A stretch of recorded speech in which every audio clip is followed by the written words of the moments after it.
السلام، كنتمنى تكونوا كاملين بخير. هانتم كتشوفونا كنحاول باش ما نتعطلش عليكم. في اخر فيديو حطيت لكم سولتوني اشنو السر حتى نقصت الوزن. ما نقصتش بزاف، غير واحد 3 ولا شي 4 كيلو. المهم راه ما كاين لا شي سر لا والو، غير ما بقيتش كناكل بزاف الزنقه، وليت كناكل الماكله ديال الدار وكنشرب السوائل. يعني كنحاول ناكل ما امكن ماكله صحيه وصافي، شويه ديال الرياضه، هادشي ما كاين. بدلت اللون ديال شعري ثاني ياك. اما بالنسبه للصباغه ديال الشعر اللي كتسولوني عليها دائما، كنت حطيت لكم الارقام ديال الصباغه كلهم في انستغرام الاول، ولكن حتى دابا غادي نشارك معكم الصباغه اللي صبغت هذه المره غير في الدار. غادي نصورها لكم ونشاركها معكم الوقت اللي غنحط هذا الفيديو، ولكن ننصحكم بلا ما ديروا بحالي، راه حيت انا غير طبيعيه من جهه شي حاجه سميتها الصباغه او الالوان بصفه عامه. الوقت اللي ما كنلقى ما نصبغ كنصبغ شعري في هذه اللحظه. الله ياخذ فيك الحق، حسبي الله ونعم الوكيل فيك. المهم شي نهار تلقاوني درتو في الاحمر ولا الازرق، الله يستر الله يستر الله يستر مع الله يحفظ. المهم كنحاول نضحك معكم شي شويه في المقدمه، حيت راه القضيه ديال اليوم من القضايا اللي حزينه بزاف، وانتم كتقولوا لي كل مره دوي معنا في المقدمه، طولي معنا في المقدمه شويه، فخف ندوي ما نسكت. ودابا مرحبا بكم معايا في العالم سيكوباتي المحتوى.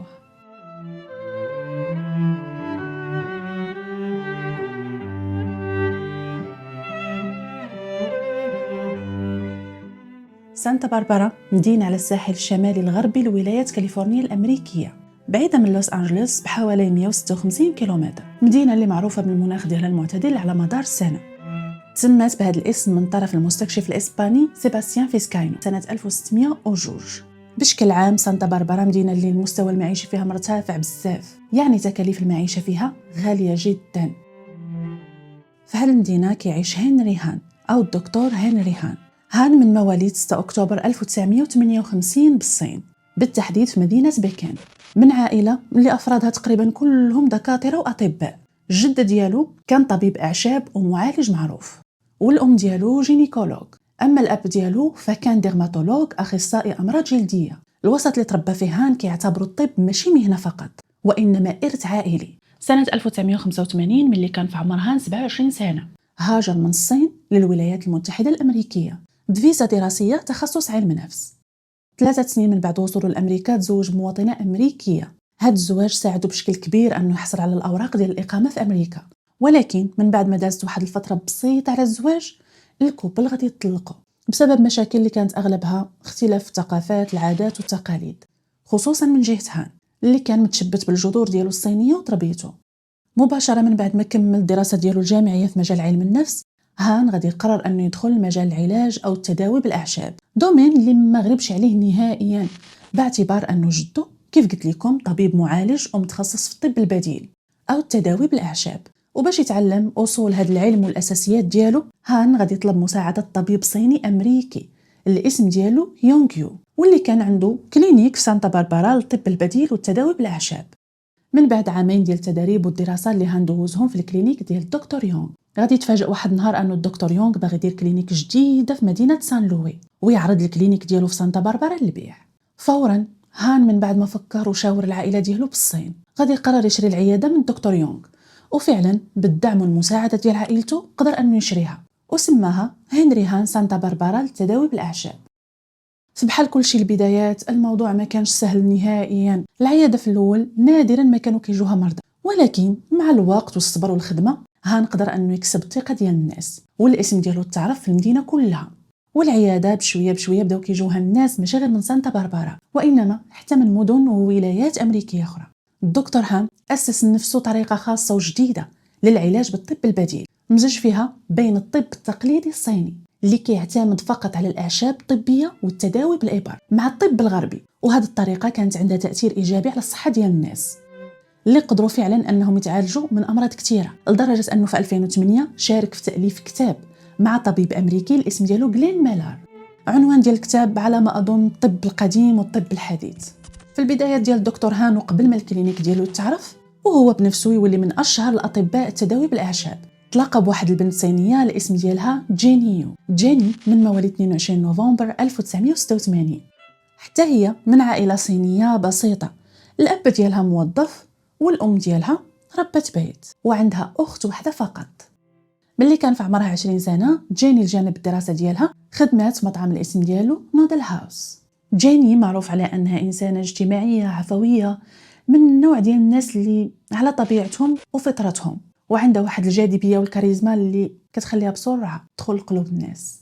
المهم مباشره من بعد ما تلاقات جيني بالدكتور هان كان بيناتهم واحد الاعجاب وتفاهم رهيب جدا بالرغم من فرق العمر اللي بيناتهم. هان كان كبر من جيني ب 28 سنه. بعد فتره الخطوبه اللي ما كانتش كبيره غادي يتزوجوا في 2009. هان اكتشف بأنه جيني بالرغم من أنها تولدات وكبرات في أمريكا واندمجت نوعا ما في المجتمع الأمريكي، ولكن كانت متشبتة ومرتبطة بالعادات والتقاليد والموروث الثقافي الصيني هي وعائلتها.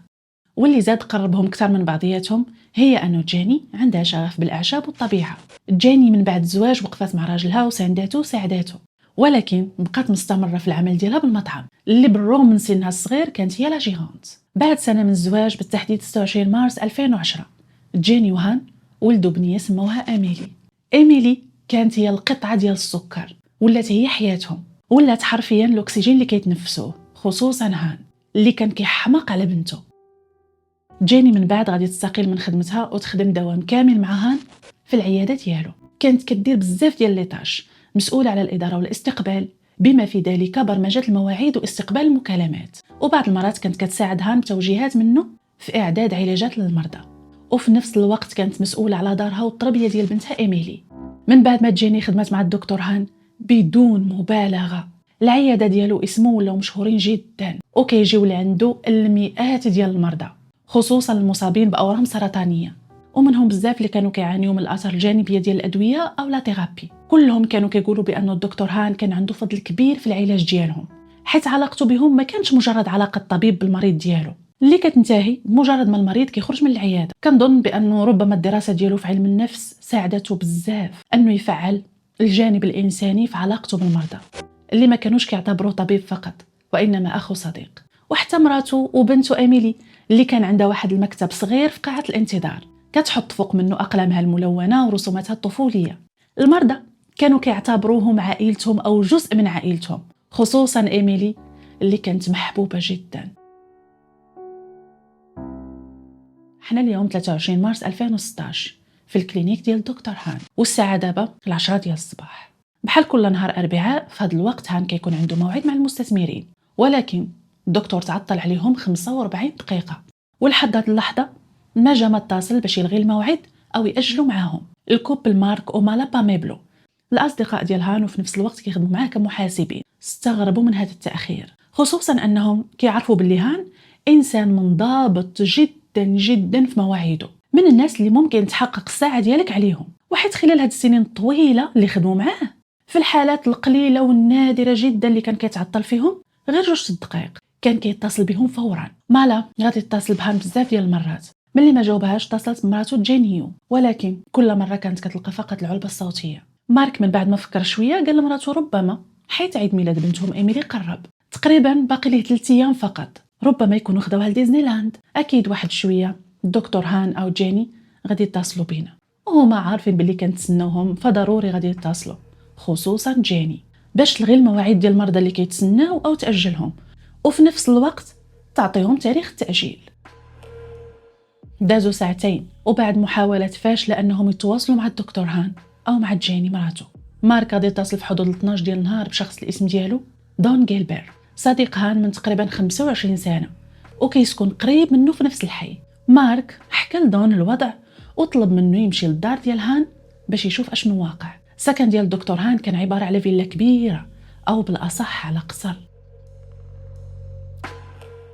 إنفو الصديق ديالو دون وصل البوابة الرئيسية غادي يلاحظ أنها مسدودة ولكن ما مغلوقاش بالقفل، شي حاجة اللي عادية جدا، خصوصا من بعد ما شاف من خلال النافذة الصغيرة ديال الكراج أنه طوموبيلاتهم بجوج بهم كاينين لداخل، وهذا الشيء كيعني أنهم كاينين في الدار. دون صونا في الباب ودق وعيط بصوت عالي، هان، جيني، إيميلي، ولكن النتيجة 0، لا مجيب.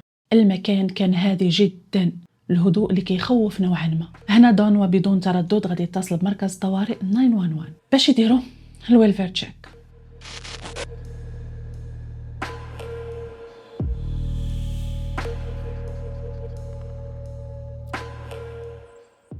في حدود 35 دقيقة 2 من عناصر الشرطة وصلوا على المكان. أول ما دخلوا بداو كيعيطوا على الدكتور هان ولكن حتى شي حد ما جاوبهم. مباشره بداو كيفيريفيو واش كاين شي حاجه اللي ماشي عاديه في الدار، يعني فوضى، اثار معركه، دم. وملي اكتشفوا انه المكان عادي وكلين تماما، غادي يمشيو للكراج اللي حتى هو كان بحال الدار، مرتب والامور فيه عاديه وطبيعيه. طوموبيلات بجوج ديال الدكتور هان ومراته كانوا لداخل، وما فيهم حتى شي حاجه اللي ممكن تثير شكوك. عناصر الشرطه وهما على وشك انهم يخرجوا من الكراج. واحد فيهم غادي يكتشف وجود 3 ديال الجثث، كيف سمعتوا، 3 ديال الجثث اللي كانوا ملفوفين في البلاستيك وفي اللصاق. 2 الجثث منهم ديال اشخاص بالغين، والثالثه ديال طفل او طفله صغيره. عناصر الشرطه فهموا أن الجثث هما في الاغلب ديال هان وجيني وبنتهم ايميلي، وفورا غادي يعطيو اشاره للمركز الرئيسي لطلب الدعم.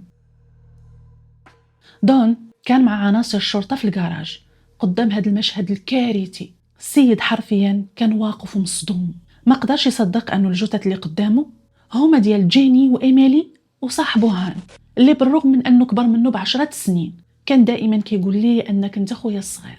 هاد العائله اللي كانوا كيستعدوا انهم يحتفلوا من بعد 3 ايام بعيد ميلاد بنتهم ايميلي، 3 ايام فقط، يتقتلوا ب3 بهم، والقاتل يتخلص من الجثث ديالهم بهاد الطريقه اللا انسانيه بحال شي اكياس ديال البوبال.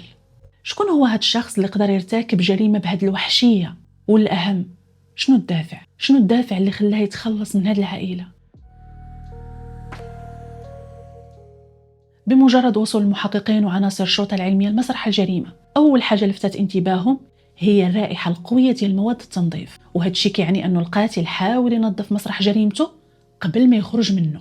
فعلا في الصاله قريب من المطبخ المحققين لقاو هادي بيدون صغير ديال الكلور، وهما كيفيريفيو لاحظوا هذا الشيء، اثار بقع ديال هذا المحلول فوق الموكيت وفوق لي كنابي اللي في الصاله الصغيره.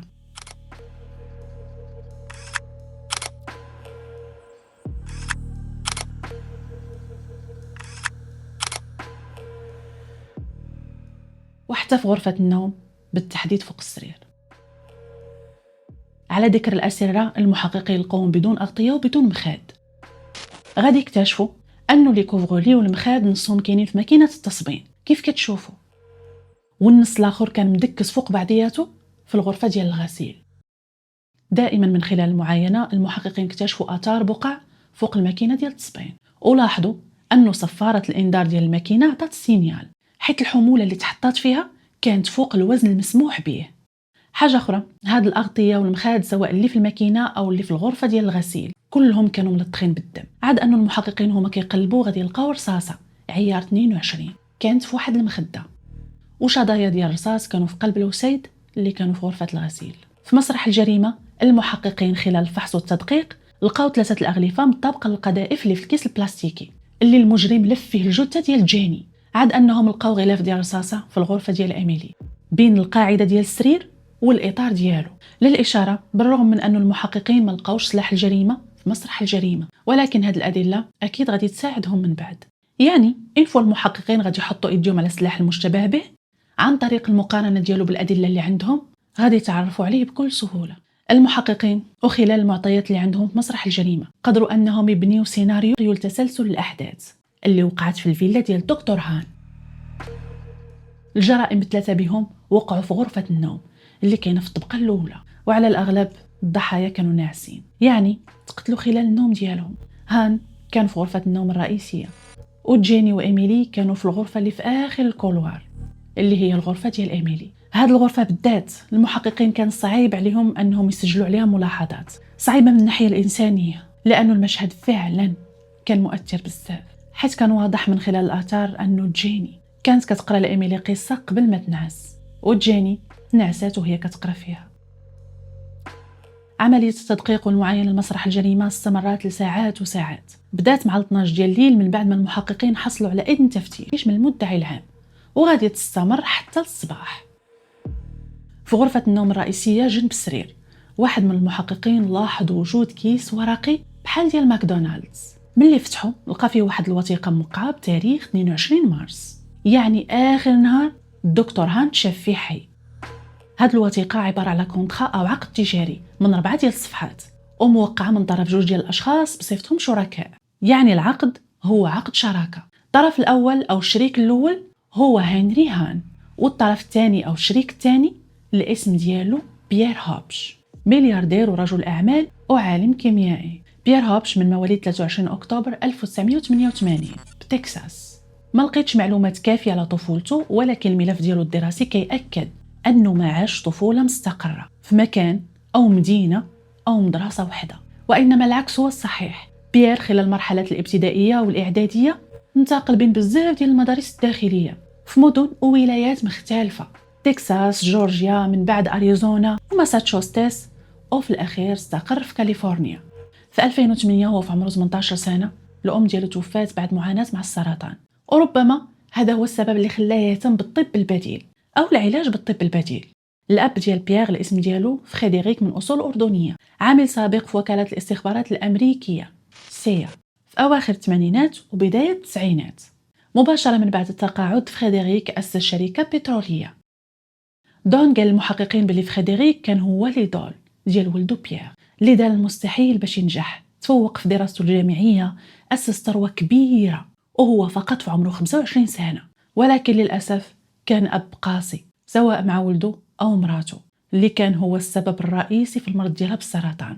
وحكى لهم على ظروف التعارف بين بيير والدكتور هان اللي كانت في 2016، يعني تعارفهم أو بداية الشراكة بيناتهم باقا جديدة. القاسم المشترك أو الحاجة اللي جمعتهم هي الاهتمام ديالهم بجوج بالخصائص العلاجية ديال نبتة الماريجوانا أو الماريوانا. المهم الدكتور هان كان دائما في بحث مستمر على إمكانيات علاجية من المرضى ديالو من الألم المزمن، بالأخص المرضى المصابين بالسرطان. يعني كان كيحاول القدوة اللي مستخلص من هذه النبتة باش يخفف الألم ديال المرضى. واحد النهار وهو في الاجتماع ديال المقاولين غادي تلاقى بيير هوبش اللي كان كيقدم الاختراع ديالو، عبارة على آلة اللي ممكن تغير العالم حيث عندها قدرات أنها تستخلص المواد العلاجية من النباتات، بالأخص المواد المسكنة للآلام. دون قال المحققين أنه هو وهان في أول لقاء لهم بيير اقتنعوا به وبالعبقرية ديالو، حيث بكل بساطة هو شخص اللي كله ميزات، شاب في بداية عمره، ملياردير ورجل أعمال ومخترع. عاد أنه كان مهووس بالعمل في المختبرات وعنده خبرة بالذات في نبتة الماريجوانا اللي الدكتور هان مهتم بها. دون قال المحققين أنه الدكتور هان وافق على الشراكة ديالو مع بيير من بعد ما اطلع على الوضع ديالو المادي. السيد فعلا ملياردير، عاد أنه شاف سياراته الفاخرة واليخوت اللي عنده، على عكس مالا والزوج ديالها اللي كيف قلت لكم هما الأصدقاء ديال الدكتور هان وفي نفس الوقت مكلفين بالحسابات ديال العيادة. ومؤخرا بما أنهم من الأساس أطباء أمراض جلدية وكيهتموا بصناعة مواد تجميل وعلاجات البشرة، دخلوا مع الدكتور هان في شراكة. المهم هاد الكوبل كان عندهم رأي مختلف تماما للرأي ديال دون. بطبيعة الحال الرأي ديالو في بيير. ماركو مالا قالوا المحققين أنهم بكل بساطة مرتاحوش لهاد السيد من أول نهار شافوه فيه، حيت السيد ترو بارفي بوغ اتر فري، مثالي وظريف بزاف لدرجة أنه مستحيل يكون حقيقي. ماركو مالا قالوا أنهم حطوه تحت المجهر، وفعلا في أول تعامل لهم معه اكتشفوا أن المادة الكيميائية اللي استعمل كانت سامة وخطيرة جدا على المرضى. وبعد ما واجهوه قال لهم بكل برود أنا مازال كنتعلم، الموضوع فقط خطأ غير مقصود. ملي قال لهم هذه الكلمة السيد ما بقاش حيد لهم من بالهم. كيفاش خطأ غير مقصود ومازال كتعلم وانت عالم كيميائي؟ نقطة أخرى وهي أنهم اكتشفوا من بعد ما حفروا من وراه أنه السيد ما عندوش شهادة جامعية أو ماشي عالم أو خبير مختبرات، حيث في كل مرة كيحاولوا يدخلوا معاه في شي نقاش علمي السيد كيتهرب منهم بأي طريقة أو كيسكت. حاجة أخرى اكتشفتها مالا وهي كتراجع الحسابات ديال الكلينيك، وهي أنه مصاريف أو مبالغ كبيرة مسجلة على الحساب ديال الكلينيك واللي نهائيا ما عندهاش علاقة بالخدمة أو المصاريف المهنية. ملي دققت فيها هي وهان اكتشفوا بأنه بيير دفع هذه المبالغ أو المدفوعات مقابل خدمات مرافقة، سيرفيس ديسكورت، يعني خدمات اللي فيها طابع جنسي أو شبه جنسي وماشي مجرد مرافقة عادية. وحتى إلا كانت عادية راه ما عندوش الحق يدفعها من الحساب ديال العيادة. مالا قالت المحققين أنه فورا من بعد ما هان اكتشف هذا الشيء نهى التعامل ديالو نهائيا مع بيير وقال له بسلامة. ولكن أسابيع قبل وقوع الجريمة مالا ومارك تفاجئوا بهان كيخبرهم باللي سامح بيير بعد ما اعتذر ليه، وفهموا أنه ما عرفش علاش تصرف بهذيك الطريقة، وقدم ليه كشوفات البنكية ديالو اللي كتبت أنه ملياردير وما محتاجش ياخد أو يسرق فلوس اللي ماشي ديالو. عاد أنه تعاطف معها بزاف من بعد ما حكى ليه على ظروفه وتربيته البائسة مع الأب ديالو القاسي اللي تسبب ليه في موت الأم ديالو. مالا أكدت المحققين أنه حتى من بعد ما هان عرف بأنه بيير ما عندوش شهادة جامعية تقبله، وقال لهم بلي الشهادة الجامعية ما عمرها كانت مقياس للذكاء والعبقرية والتفوق. من خلال التحريات وبالتحديد من خلال صديق مقرب للعائلة الاسم ديالو أشيا قال المحققين أنه جيني حتى هي ما كانتش مرتاحة نهائيا لبيير. 4 أيام فقط قبل وقوع الجريمة قالت لي بلي ما قادراش تثيق فيه أو تصدق بلي هو فعلا ماشي ممثل أو كذاب، وكذاب كبير كيف ما كيشوفوه هان. أشيا قال المحققين أنه جيني سولاتو ربما نكون أنا ظالماه، واش فعلا كيستحق فرصة جديدة، وقالت لي واحد المعلومة اللي صدماته واللي عرفتها هي مؤخرا من هان، وهي أنه بيير مصاب بالسرطان في مراحل متأخرة. جيني قالت الأشياء باللي هان أكد ليها أنه ولا كيعتبر بيير بحال ولده، وواعدو أنه غادي يوقف معاه حتى يتشافى، وبلي ناوي يوقع مع عقد شراكة باش يرفع من المعنويات ديالو. المهم جيني قالت أنه هان عرض عليه يجي يتعشى معاهم ويبات عندهم نهار 22 مارس باش يانستالي الاختراع ديالو عندهم ويعرضوا على هان، وفي نفس الوقت يجلس معاه على الأقل أسبوع باش يرتاح شي شوية ويحس بالدفء الأسري. تاريخ اللي جيني بطبيعة الحال ما كانتش عارفة باللي غادي يكون آخر نهار ليها في حياتها هي ورجلها هان وبنتها إيميلي. بالنسبة لعقد الشراكة اللي جيني تكلمت عليه واللي بطبيعة الحال كيف حنا عارفين أنه المحققين لقوه جنب السرير ديال الضحية هان، واللي كان داخل كيس بلاستيكي ديال ماكدونالدز. واحد من المحققين اللي الاسم ديالو باين من بعد ما دقق في هذا العقد ديال الشراكة بين الطرفين، بين بيير كطرف أول وهان كطرف ثاني، اكتشف أنه العقد غير قانوني. أولا حيث لم يتم توثيقه عند موثق، وثانيا ما كاينش الشهود نهائيا. حاجة أخرى مهمة جدا لقوها المحققين الأذكياء في مسرح الجريمة واللي غادي تسرع التحقيق بواحد الشكل كبير في هذه القضية، وهي الأغلفة ديال رولوت البلاستيك اللي المجرم لف فيهم الجثث ديال الضحايا. المحقق لقاهم في البوبيل أعزكم الله ديال المطبخ، وجنبهم لقى غلاف ديال أشرطة لاصقة 3 متر. بعد ما دقق في الأغلفة أو الامبلاج ديال هاد الرولوات غادي يكتشف أنها علامة تجارية مسجلة ومعروفة باسم The Home Depot، سلسلة متاجر أمريكية متخصصة في أدوات البناء والديكور والأجهزة المنزلية. فورا المحققين غادي يتصلوا بقسم الأمن التابع للشركة، ومباشرة من بعد وصول المحققين للشركة غادي يطلبوا من الموظفين أنهم يتأكدوا لهم من هاد 2 ليزارتيكل، يعني هاد الشريط اللاصق ورولو ديال البلاستيك يتحققوا منه واش تباع في شي واحد من المتاجر ديالهم خلال هاد الأيام أو الأسابيع اللي فاتت، وغادي يعمموا الصورة ديال بيير في سلسلة المتاجر ديالهم كلها. واحد من هاد المتاجر بأوشن سايد بكاليفورنيا غادي يعطي المحققين تسجيلات كاميرات المراقبة اللي رصدت شخص متطابق للصورة ديال بيير. للإشارة بيير كيعيش في أوشن سايد قريب من هاد المتجر. من خلال تسجيلات كاميرات المراقبة المحققين رصدوا بيير وهو كيخرج من المحل من بعد ما شرى 3 ديال الرولوات كبار البلاستيك، وبطبيعة الحال شريط لاصق كبير 3 متر.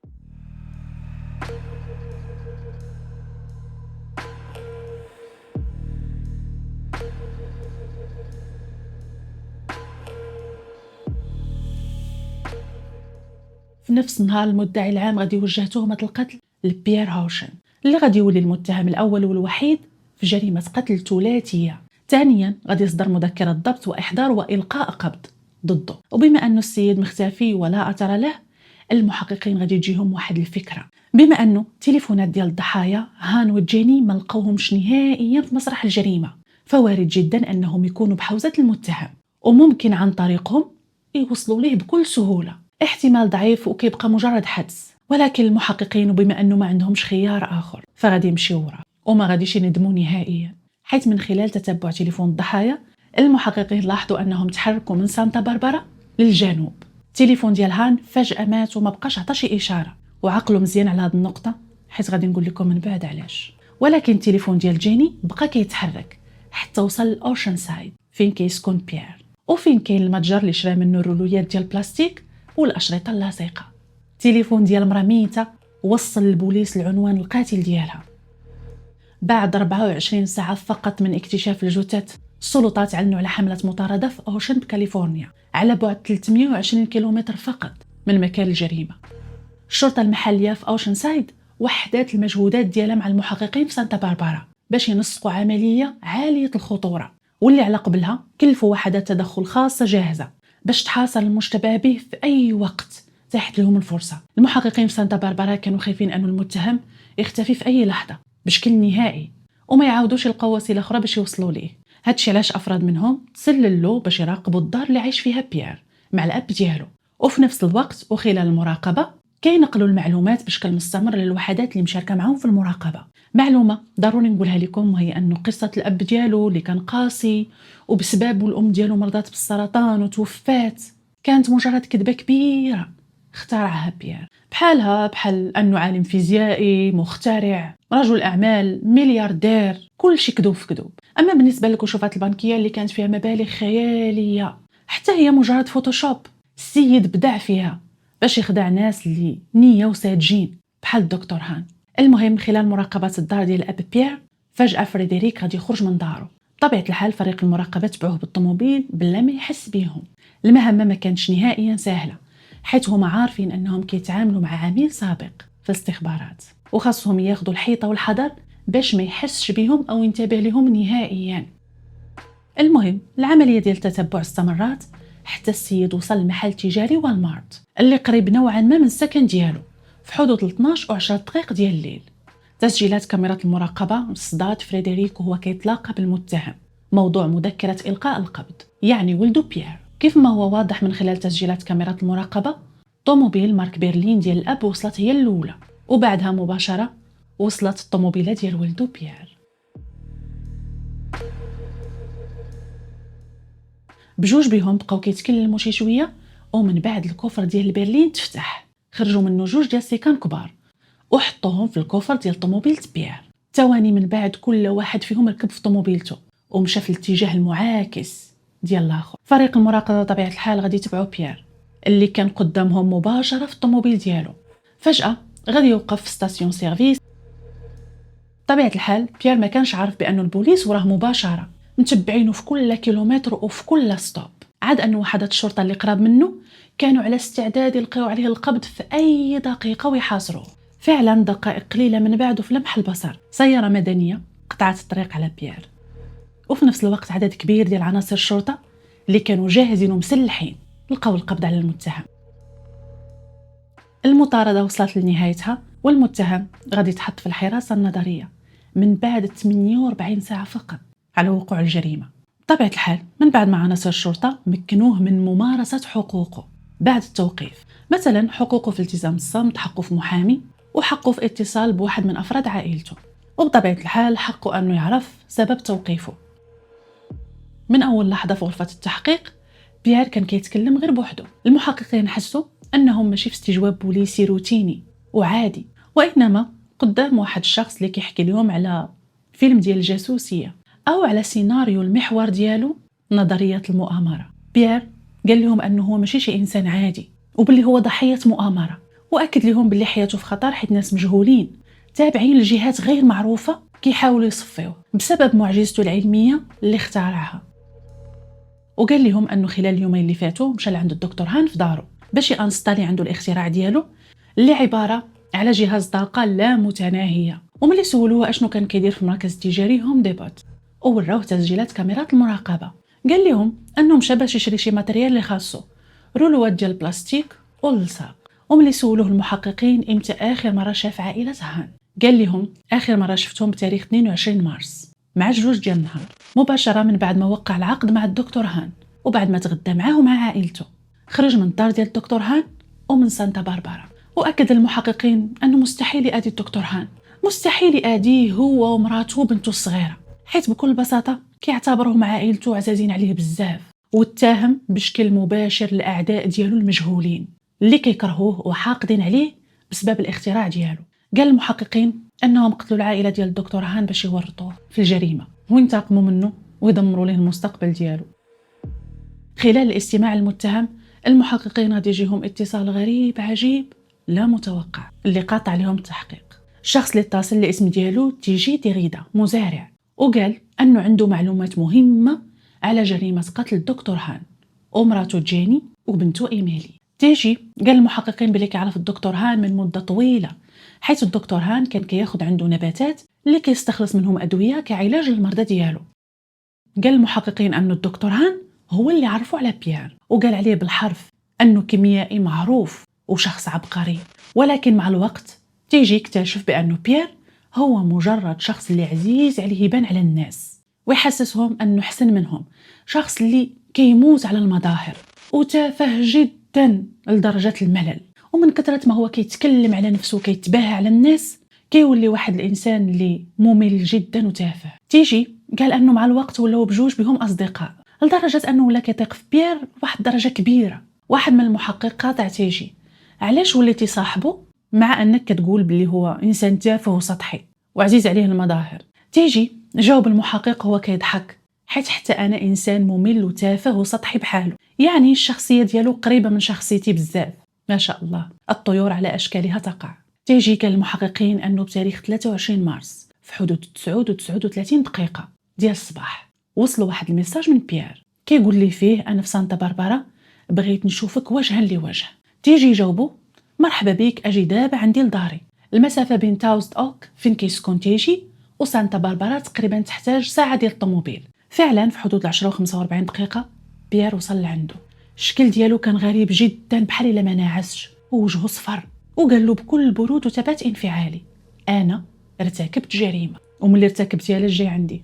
قتلت الدكتور هان ومراته وبنته، ودابا انا محتاج للمساعده ديالك. تيجي كان المحققين انه بيير حكى ليه تفاصيل الجريمه كلها، تفاصيل اللي اقل ما يقال عليها انها مروعه وصادمه وبشعه.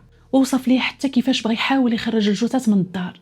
قال ليه انه من بعد ما سحبهم واحد واحد للكراج ما قدرش يحطهم في الطوموبيل، حيث بكل بساطه اكتشف بانه الجثه ديال هان ثقيله بزاف ومستحيل يقدر يحركها بوحده. حكى ليه كيفاش فكر وخطط للجريمه واشنو استعمل باش يتخلص من الجثث، كيفاش لفهم في الرولو ديال البلاستيك ودور عليهم اللصاق، وكيفاش انه حاول ينظف مسرح الجريمه بالكلور. واعترف لي انه خدا تليفوناتهم والطابلت ديال بنتهم ولفهم في البابي الالومنيوم باش البوليس ما يقدروش يتبعوهم. تيجي عطى المحققين معلومات دقيقه، الوحيد اللي عارفه هو المجرم نفسه. قال بلي بيير كشف ليه الموبيل دافع للجريمه اللي هو الفلوس. قال لي انه كان مخطط يختلس 20 مليون دولار من الحسابات ديال هان بعد ما يتخلص من العائله كلها. تيجي قال المحققين انه في الاول هو كيسمع لبيير ظن بانه غير كيضحك، قال واقيلا هذه غير شي قصه من القصص الكثيره اللي كيخترعها او شي كذبه من الكذبات المبالغ فيهم ديال بيير. هادشي علاش قرر انه يجاريه ويمثل ليه بلي هو راه مصدقه. علاش؟ باش يكسب الوقت ويتاكد واش الموضوع حقيقي او لا. قال لي رجع لسانتا باربارا، انا غادي نشوف اشنو ممكن ندير باش نساعدك، كون هاني، انا غادي نتصل بيك ونجي لعندك. تيجي قال واحد من المحققين انه لاول مره كيحس في حياته بالرعب. في هذيك اللحظه كان الهم ديالو الوحيد هو انه يخرج بيير من داره. واكد لهم انه بمجرد ما خرج ركب في طوموبيلته ومشى في حاله.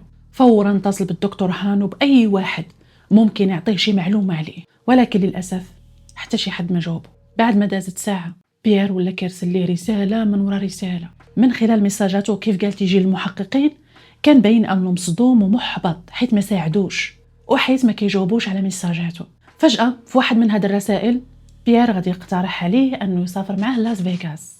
قال له انا عندي الفلوس وغادي نعيشوا بجوج بين حياه الرفاهيه. هنا تيجي فهم بانه بيير كيحاول يجرو للفخ اكيد باش يقتله، حيت ملي ما جاوبوش وما ساعدوش خاف انه يبلغ عليه البوليس ويولي شاهد اثبات ضده. بكل سلاسه تيجي يرفض الاقتراح ديالو واخترق ليه واحد العذر باش يبقى بعيد على المشاكل.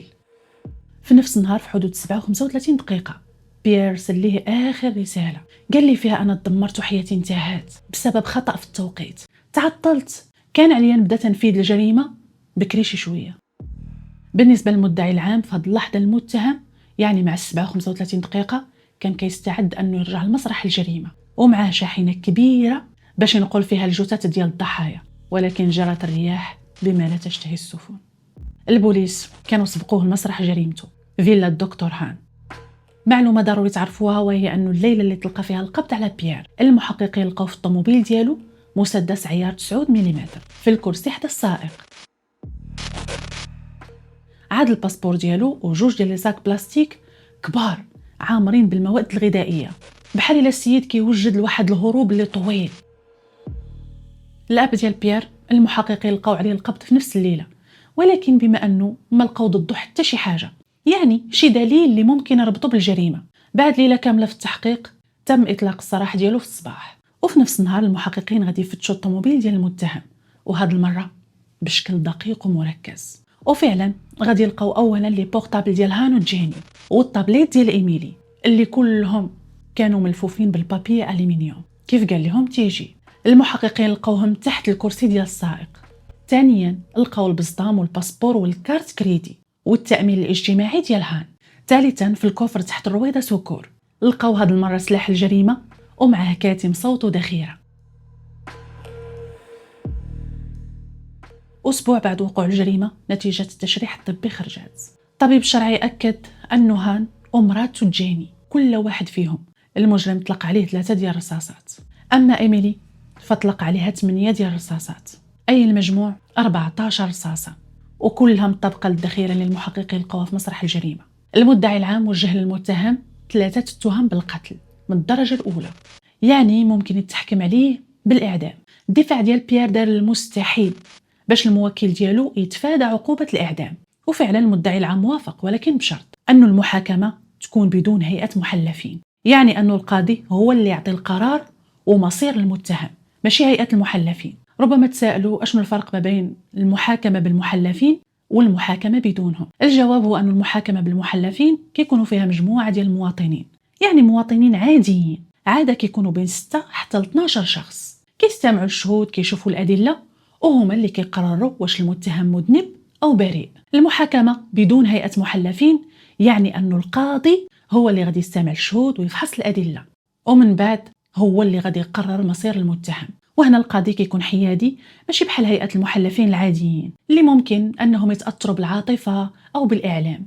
المهم بتاريخ 25 أكتوبر 2021 بعد مرور 5 سنين ونص تقريبا على الجريمة غادي تبدا جلسات المحاكمة. الادعاء العام عرض على هيئة المحكمة النظرية ديالو. بالنسبة لهم بيير خطط القتل عائلة هان باش يحقق مكاسب مادية، ووصفوه كالتالي: محتال محترف كيستعرض ذكاؤه وكيجري ورا واحد الثروة وهمية، شخص اللي أهم حاجة عنده في حياته هي أنه يولي غني، عنده بزاف ديال الفلوس بغض النظر على الطريقة، المهم عنده أنه ما يخدمش وما يديرش مجهود. شعاره في الحياة النصب والكذوب كيوصل للثروة، ولكن في الأخير وصلوا للنهاية ديالو اللي ممكن تكون الكرسي الكهربائي. بيير باش يقنع الضحية ويولي ثيق فيه أرسل ليه صور لقطات شاشة لحسابه المصرفي واللي كتظهر أرصدة كتراوح بين 3 ملايين دولار و 948 مليون دولار. عاد أنه ادعى باللي على وشك يطلق الاختراع أو الاكتشاف ديالو الكبير، آلة للطاقة الدائمة اللي غادي تغير العالم، اللي بطبيعة الحال الدكتور هان لو كان فكر غير شي شوية كان غادي يكتشف أنه علميا ما كاينش شي حاجة سميتها آلة إنتاج الطاقة الدائمة. أنا ماشي عالمة، ولكن ما كنظنش باللي كاين شي اختراع من هذا النوع.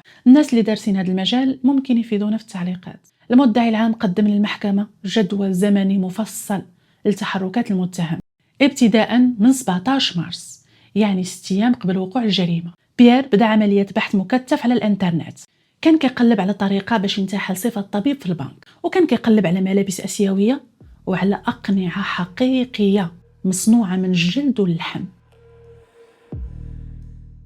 بتاريخ 19 مارس 4 أيام قبل وقوع الجريمة كاميرات مراقبة في محل بيع الأسلحة بأريزونا رصدت بيير هوبش. السيد شرى ذخيرة وجوج ديال الأسلحة نارية، واحد منهم مسدس عيار 22 معدل ومصمم لتركيب كاتم صوت. وبتاريخ 20 مارس 24 ساعة قبل وقوع الجريمة بيير رجع لأوشن سايد بكاليفورنيا، شرى المستلزمات اللي خاصينه، الروليات ديال البلاستيك واللصاق، ومباشرة شد الطريق للشمال يعني سانتا باربارا عند عائلة هان باش يصفيها ليهم. معطيات أخرى مرعبة ومقرفة في نفس الوقت، وهي أنه بتاريخ 22 مارس يعني النهار اللي كان فيه بيير في الدار ديال هان مجموعة ديال الأبحاث في جهاز الكمبيوتر ديالو على الطريقة الأسهل لإطلاق الرصاص على المناطق في الجسم اللي خصو يستهدفهم. يعني جالس مع هان ومراته جيني وبنته إيميلي فوق طبلة وحدة كياكل وكيشرب معاهم وتيضحك، وهو في نفس الوقت كيفكر كيفاش يقتلهم. فعلا سايكوباتي معتوه. بتاريخ 22 مارس بيير فعلا خرج من الدار ديال هان، ولكن عاود رجع مع 4 ديال الصباح يعني 23 مارس باش ينفذ جريمته. ساعات من بعد التنفيذ حاول يختلس مبلغ 72 ألف دولار من الحساب ديال هان باستعمال المعلومات السرية المسروقة ديال هان، ولكن فشل ذريع حيث نظام التنبيه من الاحتيال اكتشف المحاولة. بعد ما قتل عباد الله السيد في نفس النهار رسل ايميل لواحد الشواف الاسم ديالو لو كونت مارمون، سولو على توقعاته، وملي الشواف سولو اشنو دار بيير ما جاوبوش. بتاريخ 15 ابريل 2022 القاضي برايان هيل نطق بالحكم، 3 الأحكام بالسجن المؤبد متتالية بدون إمكانية إطلاق السراح المشروط.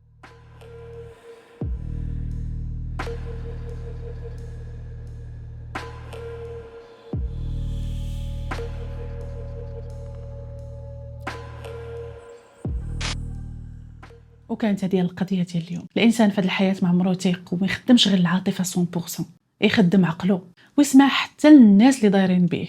ربما هما كيشوفوا شي حاجة اللي هو ما كيشوفهاش، ماشي بالضرورة يسمع لهم ويدير بكلامهم، ولكن غير يرد البال، حيث بعض المرات الناس اللي دايرين بينا واللي كيبغيونا كيشوفوا شي حوايج اللي احنا ما كنشوفوهمش. كنكونوا معميين بالعاطفة بزاف ولاغين العقل ديالنا تماما.